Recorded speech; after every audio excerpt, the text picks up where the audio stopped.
বহু বেনামাজি আছে, আছে না? তারা নামাজ পড়ে না। কেন নামাজ পড়ে না? মুহাম্মদ সাল্লাল্লাহু আলাইহি সাল্লামের আদর্শ তারা গ্রহণ করে না কেন? গ্রহণ করতে পারেনি কেন? আল্লাহ রাসূল কি শক্ত বাণী বলেছেন, যে হাদিসটা বলতে গিয়ে এই পর্যন্ত এসেছি ওই হাদিসে আবার ফিরে যায়। সালাত পড়ার পর একজন মানুষ জাহান্নামে যাবে, রোজা রাখার পর একজন মানুষ জাহান্নামে যাবে, অথচ মুহাম্মদ সাল্লাল্লাহু আলাইহি সাল্লাম সালাত সম্পর্কে এমন শক্ত কথা বলছেন। আবু দাউদের 430 নম্বর হাদিস, রাসূল সাল্লাল্লাহু আলাইহি সাল্লাম বলছেন, সাহাবীরা শুনে রাখো, ক্বাল আল্লাহু তাআলা, আল্লাহ তাআলা আমাকে বলছেন, আল্লাহ তাআলা আমাকে বলছেন, ফরাজতু আলা উম্মতি খামসা সালাওয়াত, মুহাম্মদ শোনো, আমি তোমার উম্মতের উপরে 5 ওয়াক্ত সালাতকে ফরজ করেছি।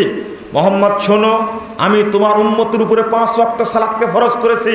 ওয়াহিদতু ইনদি আহাদা, আমি একটা অঙ্গীকার করে রেখেছি।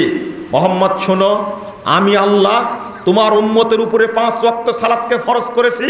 ওয়াহিদতু ইনদি আহাদা, আর আমি একটা অঙ্গীকার করে রেখেছি, আন্নাহু মান জাআ ইউহাফিজ আলাইহিন্না বিওয়াক্তিহিন্না, আমি ওয়াদা করে রেখেছি, অঙ্গীকার করে রেখেছি, যে ব্যক্তি 5 ওয়াক্ত সালাত ওয়াক্ত মোতাবেক আউয়াল ওয়াক্তে আদায় করে আমার কাছে আসবে, আল্লাহ নবী বলছেন, আল্লাহ তাআলা আমাকে বলছেন, আমি ওয়াদা করেছি যে 5 ওয়াক্ত সালাত ওয়াক্ত মোতাবেক আউয়াল ওয়াক্তে আদায় করে আমার কাছে আসবে। নারী পুরুষ যারাই আছেন, নারী পুরুষ যারা আছেন তাদেরকে বলছি, এই হাদিসটার প্রতি আজ থেকে আপনাকে আমল করতে হবে। আল্লাহ নবী সাল্লাল্লাহু আলাইহি সাল্লাম বলছেন, আল্লাহ তাআলা বললেন, যে ব্যক্তি 5 ওয়াক্ত সালাত আউয়াল ওয়াক্তে আদায় করে আসবে আমার কাছে, আমি অঙ্গীকার করছি, আদখালতুহুল জান্নাহ, তাকে আমি জান্নাত দান করব। মানুষ সিয়াম পালন করলেও জান্নাতে যাবে, কিন্তু আল্লাহ ওয়াদা করেননি।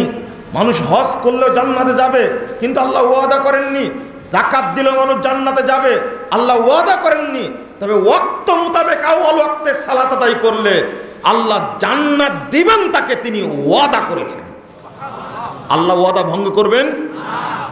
ওমান লাম ইউহাফিজ আলাইহিন্না লিওয়াক্তিহিন্না ফালা আহাদা লাহু ইনদি, আর যে ব্যক্তি সালাতের হেফাজত করবে না ওয়াক্ত অনুযায়ী, তার জন্য আমার কোনো ওয়াদা নেই, আমার কোনো অঙ্গীকার নেই। সালাতটা এত গুরুত্বপূর্ণ, সালাতটা এত গুরুত্বপূর্ণ। একজন ওয়াজ করছে, একজন বলছে, মুরব্বী বলছে, দেখেন হাদিসটা আপনি লক্ষ্য করেন, সালাত যদি কেউ আদায় করে জামাতের সাথে, তাহলে তার নেকি হবে 3,35,54,432 গুণ। এর কোনো দলিল আছে? দলিল কিসের আছে?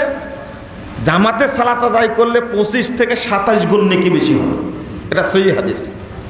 আর এই মুরব্বীকে বললাম যে আপনাকে একটা হাদিস শোনায় দিই, তাহলে আপনার কাছে স্পষ্ট হবে, আপনি বুঝবেন, হাদিসটা শুনলে আপনি বুঝবেন। তো বলেন। আবু দাউদের 1203 নম্বর হাদিস, মুহাম্মদুর রাসূলুল্লাহ সাল্লাল্লাহু আলাইহি ওয়াসাল্লাম একদিন বলছেন, আপনারা দেখেন আউয়াল ওয়াক্তে সালাত আদায় করার নেকি কত। অধিকাংশ মানুষই দুর্বল। সালাত না হওয়ার 3টা কারণ। 1 নম্বর আকীদা ঠিক নাই, 2 নম্বর নবীর তরিকা ঠিক নাই, 3 নম্বর ওর শরীরটা হারাম দ্বারা গঠিত। আকীদা ঠিক নয়, নবীর তরিকা ঠিক নাই, আর একটা 3 নম্বর কি বললাম, শরীরটা হারাম দ্বারা গঠিত। এই জন্য তার নামাজ হয় না, কবুল হয় না। আল্লাহ নবী মুহাম্মদ সাল্লাল্লাহু আলাইহি সাল্লাম বলছেন, দেখেন আউয়াল ওয়াক্তে সালাত যে আদায় করতে হবে তার দলিলটা একটু শুনে নিন। আল্লাহ রাসূল বলছেন, ইয়াজিবু রাব্বুকুম বিরাই গনামিন বিশাজিয়াতিন ফি জাবাল। সাহাবীরা শুনো, ওই যে পাহাড়ের চূড়ায় একটা রাখাল ছাগল চড়াচ্ছে, পাহাড়ের চূড়ায় একটা রাখাল ছাগল চড়াচ্ছে। রাখালের প্রতি আল্লাহ খুশি হয়ে গেছেন, আল্লাহ আনন্দিত হয়েছেন, একাই সালাত আদায় করছে। ইউআযযিনু ওয়া ইয়াকিমুস সালাহ, রাখাল একাই আযান দিয়ে একাই সালাত আদায় করছে। আল্লাহ রাব্বুল আলামিন আসমানে যত ফেরেশতা, জমিনে যত ফেরেশতা, সবাইকে লক্ষ্য করে বলছেন, উনজুরু ইলা আবদি, হে আমার ফেরেশতারা, আসমানের ফেরেশতা, জমিনের ফেরেশতা, তোমরা তাকিয়ে দেখো আমার বান্দার দিকে, আমার বান্দার দিকে তাকিয়ে দেখো। ইউআদ্দিন ওয়া ইউকিমুস সালাহ ওয়া ইয়াখাফু মিন্নি, ও আজান দিয়ে একামত দিয়ে সালাত আদায় করছে, আমাকে ছাড়া কাউকে ভয় করে না।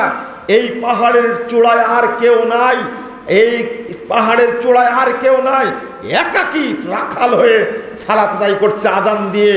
তোমরা সাক্ষী থাকো ফেরেশতারা, গফারতু লিআবদি, আমি আমার বান্দার সব পাপ ক্ষমা করে দিলাম, ওয়াদখালতুহুল জান্নাহ, আমি তাকে জান্নাতে প্রবেশ করালাম।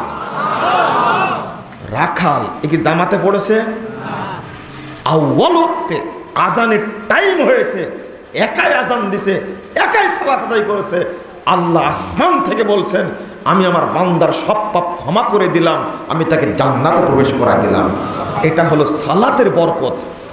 আপনারা মাঠে কাজ করেন, অনেক সময় মাঠে যান, সালাতের টাইম যখনই হয়ে যাবে, জহর হোক আর আসর হোক আর মাগরিব হোক, ওখানেই সালাত পড়ে নেবেন। 560 নম্বর হাদিস আবু দাউদের মধ্যে এসেছে, 560 নম্বর হাদিস আবু দাউদের মধ্যে এসেছে, মুহাম্মদ সাল্লাল্লাহু আলাইহি ওয়াসাল্লাম বলছেন ওই মাঠে যদি কেউ এক ওয়াক্ত সালাত একাকী আদায় করে, আল্লাহ রাব্বুল আলামিন তাকে 50 ওয়াক্ত সালাত আদায় করার সমান নেকি দান করবেন। আপনি কেন সালাত বাদ দিবেন? আপনি ভাবলেন কি করে যে সালাত না পড়লে তাকে মুসলিম বলা যায় না? আপনি ওই সালাত না পড়লে দাপট দেখাচ্ছেন।